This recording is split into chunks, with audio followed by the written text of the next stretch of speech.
Like, the joke is that we're just trying to grow trees to create toilet paper for our grandchildren. But in places like this, working with the smaller family-owned operations, it's really nice because it feels like we're actually trying to build a proper forest. We're not just trying to create a row-by-row plantation. We're trying to develop a new stand, a new forest. We want to emulate natural patterns that would have been on the landscape originally. Spray Lakes has different specs on all the different blocks that we plant, and a lot of background things are factored into the equation. So when you look at a project, say there was 15 blocks across this area within the space of 5 or 10 kilometers, they wouldn't all be the same prescriptions for the blocks because we're trying to emulate basically what grew there first.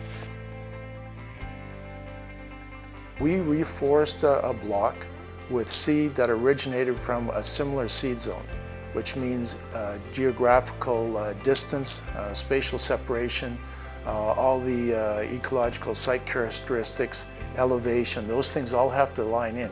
So you don't introduce a species or a seed from somewhere else that won't do as well on the site. So you're not trying to change the species mix on the landscape. You want to sustain it, you want to bring it along in a natural state.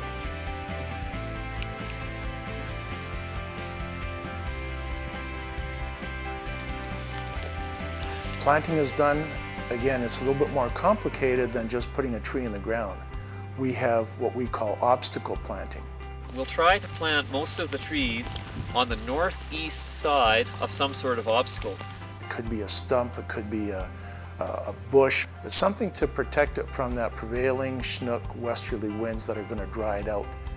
If we don't do that, we have a lot higher mortality. So if we want a healthy, successful outcome after planting, obstacle planting is key. So aside from the planting, we get that going.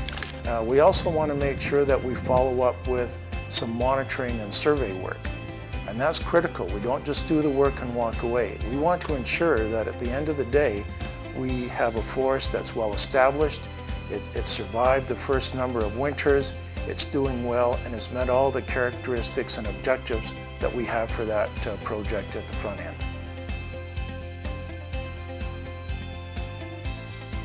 At the end of the day, our reforestation and how we conduct our operations is all about sustainability.